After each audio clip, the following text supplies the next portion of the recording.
आप देख रहे हैं न्यूज आईसीबी लाइव। सबसे पहले सबसे तेज, अब एक नए अंदाज में हम आपको कराएंगे आज की बड़ी खबरों से रूबरू। हमारे चैनल से जुड़े रहने के लिए सब्सक्राइब करें। न्यूज आईसीबी लाइव, सबसे पहले सबसे तेज। रेलवे स्टेशन अधीक्षक ने पत्रकार पर किया जानलेवा हमला, अवैध हथियारों से पत्रकार को दौड़ाया, पुलिस ने दबाव में आकर मामले को घुमाया। अधिकारी बना गुंडा, पत्रकार पर तमाचों से किया हमला, तस्वीरें सीसीटीवी कैमरे में हुई कैद। पुलिस ने मामले को घुमाया, तमंचों को बताया एयरगन। पूरा मामला उत्तर प्रदेश के संभल जनपद क्षेत्र का है, जहां पर नया वायरल वीडियो में चले हम लोग जानते पूरे मामले को। दरअसल पूरा मामला 10 अक्टूबर चंदौसी का थाना क्षेत्र विकास नगर का है। पुरानी रंजिश के चलते चंदौसी रेलवे स्टेशन के अधीक्षक अपने दोनों हाथों में अवैध तमंचे लेकर जान से मारने की नियत से युवक के पीछे भागते हुए दिखाई देते हैं और तमंचे को देख पीड़ित युवक अभय गुप्ता मौके से भाग खड़ा होता है और गोली लगने के डर से वह घर में जा छुप जाता है। पर ये सारी बातें एक घर के बाहर लगे सीसीटीवी कैमरे में कैद हो जाती है। मौका पाकर पीड़ित युवक अपनी जान बचाकर चंदौसी पुलिस के पास थाने पहुंचता है और अपने साथ ही घटना चंदौसी थाना प्रभारी को बताता है और सीसीटीवी फुटेज पुलिस को दिखा दे तो पुलिस सीसीटीवी फुटेज देखने के बाद पीड़ित का गाली गलौज और जान से मारने की धमकी आदि में दर्ज कर यह कह देती कि रेलवे स्टेशन अधीक्षक के दोनों हाथों में ईयर गन थे, न कि अवैध असला, और मामले को गाली गलौज की धारा में दर्ज कर लेती है। अब देखना यह है कि पीड़ित को कैसे न्याय मिलता है। रिपोर्ट आर के यादव, न्यूज आईसीबी लाइव, संभल। जी, मेरा नाम अभय कुमार है। मैं एक पत्रकार भी हूँ और विकास नगर का निवासी हूँ। वहीं पर रहने वाला एक व्यक्ति आशीष मिश्रा और बंटी स्टेशन अधीक्षक है, चंदौसी में रेलवे स्टेशन अधीक्षक है। और उससे मेरी पुरानी रंजिश भी चली आ रही है। एक पहले मर्डर हुआ था विकास नगर में, उसी सिलसिले में वो कुछ ना कुछ मुझसे बोलते रहते हैं कि तुम वीडियो बनाने पहुंच जाते हो या वहाँ बनाने पहुंच जाते हो। मेरा पत्रकारिता का काम है तो मैं हर जगह जाता हूँ। और इसी सिलसिले में कल मेरे पास एकदम मैं बाहर खड़ा हुआ था और वहाँ पे 2 अवैध तमंचे लेकर जो मेरे तरफ वो बढ़े और मेरी तरफ भागे एकदम। तो मैं बड़ी मुश्किल से जान बचाकर एक पड़ोस के घर में घुस गया और जहाँ वो उस घर में भी पीछे पीछे भागे। ये पूरी वाकया एक सीसीटीवी कैमरे में कैद हो गई। तो क्या आपने गोली मारने का प्रयास किया? हाँ, बिल्कुल गोली मारने की, बिल्कुल उन्होंने लोडेड तमंचे थे और लोडेड तमंचे वो उन्होंने मेरे को गोली मारने के इरादे से ही और वो मेरे पीछे भागे। सीसीटीवी में उसमें तमंचे का कोई जिक्र ना करके उसमें 506 मतलब गाली गलौच और उसकी मारपीट की धाराएं हैं, ये इन्होंने FIR में दिया है। 504 और 506 में वो मुकदमा दर्ज कर दिया गया है। सीसीटीवी में उसके हाथ में तमंचे दिखाई दे रहे हैं? सीसीटीवी में उसके हाथ में तमंचे दिखाई दे रहे हैं। पुलिस से आपने कहा नहीं कि आगे कार्रवाई? पुलिस ये कह रही है कि वो जो है एयर गन है और बच्चों के खेलने वाले वो खिलौने हैं। उत्तर प्रदेश के संभल जनपद क्षेत्र में संक्रांति एकता मंच के पदाधिकारियों ने जम्मू कश्मीर में शहीद हुए जवानों के लिए कैंडल जलाकर 2 मिनट का मौन रखकर शहीदों की आत्मा को शांति के लिए अश्रुपूर्ण श्रद्धांजलि अर्पित की। संक्रांति एकता मंच पुंछ जिले के जंगलों में आतंकरोधी अभियान के दौरान शहीद हुए JCO के 5 जवानों को भावभीनी श्रद्धांजलि दी गई। रिपोर्ट आर के यादव, न्यूज आईसीबी लाइव, संभल। अच्छा जी, जैसे आपने कैंडल मार्च निकाला है, क्या उद्देश्य है, क्या किस मामले में निकाला है? जनक्रांति एकता मंच के द्वारा कस्बा बबराला जनपद संभल में जो हमारे देश में जम्मू कश्मीर में अभी 5 हमारे देश के वीर जवान शहीद हो गए, उनकी आत्म की शांति के लिए हम जनक्रांति एकता मंच के सभी पदाधिकारियों ने कस्बा बबराला में कैंडल मार्च निकाला है। और हम सभी जनक्रांति एकता मंच के पदाधिकारी देश के शहीदों के लिए अश्रुपूर्ण श्रद्धांजलि अर्पित करते हैं। नोडल अधिकारी ने किया झोला छाप का क्लिनिक सील। पूरा मामला उत्तर प्रदेश के संभल जनपद क्षेत्र का है, जहां के नगर पंचायत गवा में झोला छाप का क्लिनिक नोडल अधिकारी ने सील किया। आइए नजर डालते पूरे मामले पर। तो हम आपको बता दें कि डॉक्टर की लापरवाही के चलते एक घर का चिराग बुझ गया। परिजनों ने झोला छाप के क्लिनिक पर हंगामा काट दिया। सूचना मिलते ही नोडल अधिकारी मनोज चौधरी पहुंच गए और झोला छाप के क्लिनिक को सील कर दिया। बताया जा रहा है कि मनोज और मनसुख पुत्र धर्मवीर निवासी रेतागढ़ मौलनपुर दवाई लेने के लिए झोला छाप डॉक्टर के क्लिनिक पर आया था, लेकिन मनोज के इलाज के दौरान मौत हो गई। वहीं मृतक के परिजनों ने इस पर आरोप लगाते हुए प्रदर्शन शुरू कर दिया, जिसको लेकर झोला छाप की लापरवाही से एक चिराग बुझ गया, जिस पर प्रशासन ने कार्रवाई की। Report R K. यादव, न्यूज 8 संभाल। मौत की सूचना मिली थी, उसी के परिप्रेक्ष्य में इसे सील किया गया, मुकदमा लिखवाया जाएगा इसके खिलाफ। किसकी मौत हुई है? किसी मनोज नाम के लड़के की है, अभी बाकी डिटेल मिल गई। ठीक। क्या नाम है आपका? योगेंद्र। ये कौन थे इनकी मृत्यु हुई है? चाचा। इनका क्या नाम था? मनोज। कैसे मृत्यु हुई इनकी? खेत में थे, खेत में ऑटोमेटिक इन पे दौड़ा सा गिरा। उसके बाद हम डॉक्टर के पास ले गए, डॉक्टर के पास ले जाते ही मौत हो गई। कौन से डॉक्टर के यहाँ ले गए? पुनीत। कहाँ पर? गवां। इलाज करा? इलाज के दौरान मौत हुई? हाँ, इलाज के दौरान मौत हुई। करीब में 33-40 मिनट इलाज चला। क्षेत्रीय विधायक प्रणय पांडे ने सीएचसी रीठी में सीबीसी मशीन का किया लोकार्पण। पूरा मामला मध्य प्रदेश के कटनी जिला क्षेत्र का है, जहां पर रीठी स्थित सामुदायिक स्वास्थ्य केंद्र में बुधवार 13 अक्टूबर को क्षेत्रीय विधायक प्रणय प्रभात पांडे ने विधायक निधि से सीबीसी मशीन का लोकार्पण किया। विधायक ने कहा कि क्षेत्र के लोगों को इस मशीन की नितांत आवश्यकता थी।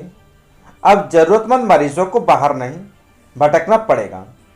बता दें कि विधायक ने विधायक निधि से सीबीसी मशीन अस्पताल में उपलब्ध कराई है। इस अवसर पर ग्रामीण जन एवं भाजपा के कार्यकर्ता उपस्थित रहे। Report Amit Kushwaha, news 8 Katni, Madhya Pradesh. आज यहाँ पे रोगी कल्याण समिति की बैठक बहुत दिन से नहीं हो पा रही थी, कोविड काल की, उसमें आज बैठक भी हुई है और उन लोगों का धन्यवाद भी किया जिन लोगों ने हॉस्पिटल में अभी आज से कोविड के कार्यकाल में बहुत बड़ा सहयोग किया, तो उनके धन्यवाद के लिए भी कार्यक्रम रखा गया था। उनको आप लोगों के माध्यम से भी धन्यवाद देना चाहता हूँ। दूसरा, आज विधायक निधि से 2,80,000 की लागत से सीबीसी मशीन का लोकार्पण हुआ है यहाँ पे, जो इस क्षेत्र के ज़रूरतमंद लोगों के लिए बहुत ज़्यादा ज़रूरत थी, जिसकी वो उनके सबके काम पे आएगी। धन्यवाद। रीठी थाना के अंतर्गत ग्राम थनोरा में मंगलवार की शाम को ग्रामीणों ने थाने पहुंचकर शिकायत दर्ज कराई, जिसकी खबर चलाए जाने पर खबर का हुआ असर। गांव के एक दबंग के द्वारा मां दुर्गा के मंदिर की ओर जाने वाले रास्ते को रोका गया था। वहीं 13 अक्टूबर बुधवार को मौके पर रीठी टीआई सतीश तिवारी दलबल के साथ मौके पर पहुंचे और रास्ता खुलवाया। साथ ही लोगों को नशा मुक्ति अभियान और मोबाइल के द्वारा चल रहे साइबर अपराध, फेक न्यूज के बारे में भी विस्तार से समझाइते हैं। Report Amit Kushwaha, news 8 Katni, Madhya Pradesh. हरियाणा के कुरुक्षेत्र में गीता सह शिक्षा माध्यमिक विद्यालय छोटा बाजार में दशहरे का पर्व बड़ी धूमधाम से मनाया गया। बुराई पर अच्छाई के प्रतीक बुराई रूपी रावण का पुतला दहन किया गया। विशेष बात यह रही कि गीता माध्यमिक विद्यालय के छोटे छोटे छात्राओं ने बहुत ही सुंदर वेशभूषा में रामायण के सभी किरदारों में अपना रोल अदा किया। आज के इस कार्यक्रम में मुख्य अतिथि थानेसर विधायक सुभाष सुधा रहे। उन्होंने भगवान राम के आदर्शों पर चलने के लिए बच्चों को प्रेरित किया। वहीं उन्होंने छात्र छात्राओं से निवेदन किया कि वह आज के दिन यह संकल्प ले कि स्वच्छता अभियान में अपना अधिक से अधिक योगदान देंगे। रामायण की सभी झांकियों को छात्र एवं छात्राओं के द्वारा बहुत ही सुंदर ढंग से पेश किया गया। रामायण के सभी दृश्यों को जैसे कि लक्ष्मण मूर्छित, शूर्पणखा, सीता स्वयंवर, रावण वध इत्यादि झांकियों के रूप में प्रस्तुत किया गया। आज के इस कार्यक्रम में विधायक सुभाष सुधा के अतिरिक्त हिंदू शिक्षा समिति के सतपाल जी, स्कूल प्रधानाचार्य राजकुमारी, जिला संयोजक अशोक रोसा, पूर्व प्रधानाचार्य यशपाल बधवा, पूनम बत्रा, मोहनलाल, गौरव विश्व हिंदू परिषद से बेदवा, जिला प्रवक्ता राजेश अरोड़ा उपस्थित रहे। Report Ajay Thakur, news 8 Haryana. मैं सर्वप्रथम आज गीता सह शिक्षा माध्यमिक विद्यालय थनेसर का दिल से धन्यवाद करता हूं कि जिन्होंने आज किस प्रकार से भगवान श्री राम ने यहाँ पे झांकियाँ बनाकर एक प्रेरणा का यहाँ सेंटर बनाया है। आज बच्चों के अंदर हमारे जो देश की संस्कृति है उसको उजागर करने के लिए किस प्रकार से आज श्री राम जी के यहाँ पर पूरी झांकियाँ लगेगी। और मैं एक बात कहूँगा, आज दशहरा उत्सव के अवसर पर किस प्रकार से हम मैं कहूँ रावण जी का पुतला बोलते हैं, लेकिन उनका पूरा ज्ञान अगर किसी बच्चों को प्रॉपर वे से प्राप्त होगा, इन हमारे स्कूलों गीता जैसे स्कूलों से प्राप्त होगा।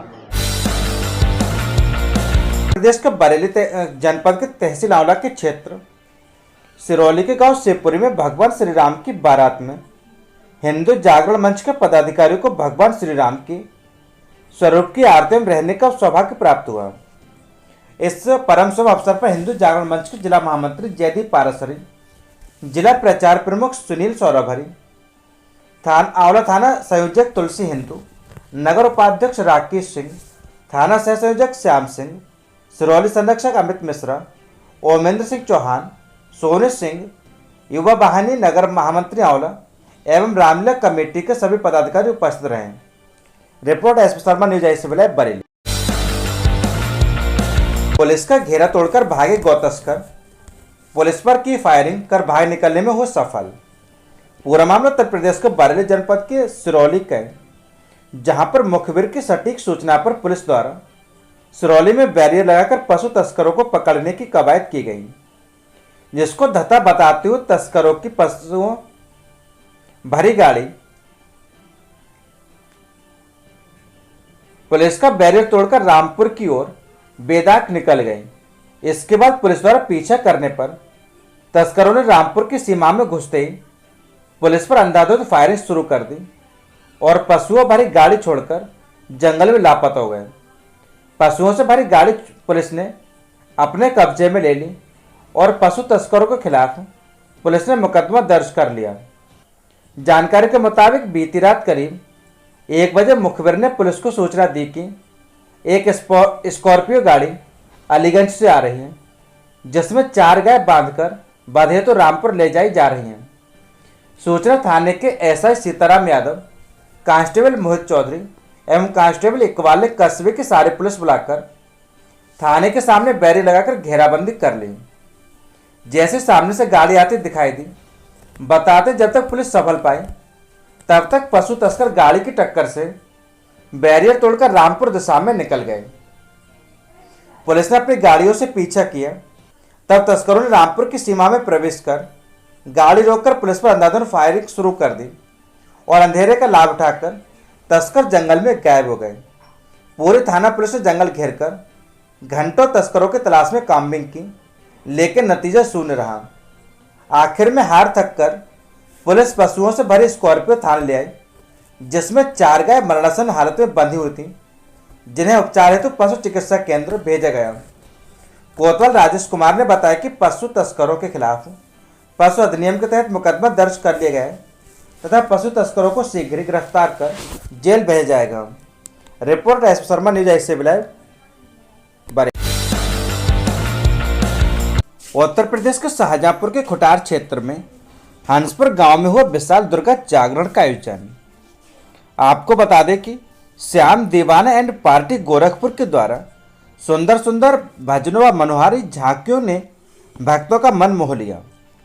टीवी कलाकार गायक श्याम दीवाना के गायक गीतों पर जमकर थिरके भक्त। मां के इस विशाल जगराते को सुनने और झांकियों के दर्शन के लिए हंसपुर, प्रतापपुर, चांदपुर, हरनाई, सहरामऊ, उत्तरी मोहनपुर, मैलानी सहित आसपास के गांव के हजारों की संख्या में लोग पहुंचे। ओम प्रकाश गुप्ता, सोनू गौतम, एम.के. कश्यप, ओम प्रकाश वर्मा सहित दर्जनों भक्तों का विशेष सहयोग रहा। Report Mukesh Tiwari, bureau report Shahjahanpur. Golden flower public school में बड़ी धूमधाम से मनाएगा दशहरा। पूरा मामला उत्तर प्रदेश के शाहजहांपुर जिले के खुटार क्षेत्र का है, जहां पर नगर के गोला रोड स्थित गोल्डन फ्लावर पब्लिक स्कूल प्रांगण में विजयदशमी दशहरा पर्व बड़ी धूमधाम से मनाया गया।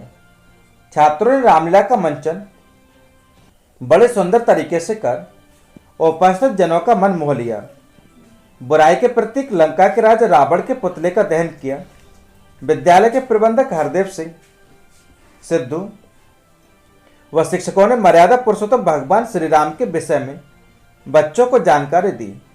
साथ ही बताया कि हमें बुरे आचरणों को त्याग कर भगवान श्री राम के आचरणों को अपनाकर सत्य के मार्ग पर चलना चाहिए। इस अवसर पर प्रबंधक हरदेव सिंह सिद्धू, प्रधानाचार्य सुरेंद्र सिंह, वाइस प्रिंसिपल राजकुमार, दीपक शुक्ला व अन्य लोग उपस्थित रहे। Bureau report Mukesh Tiwari, Shahjahanpur.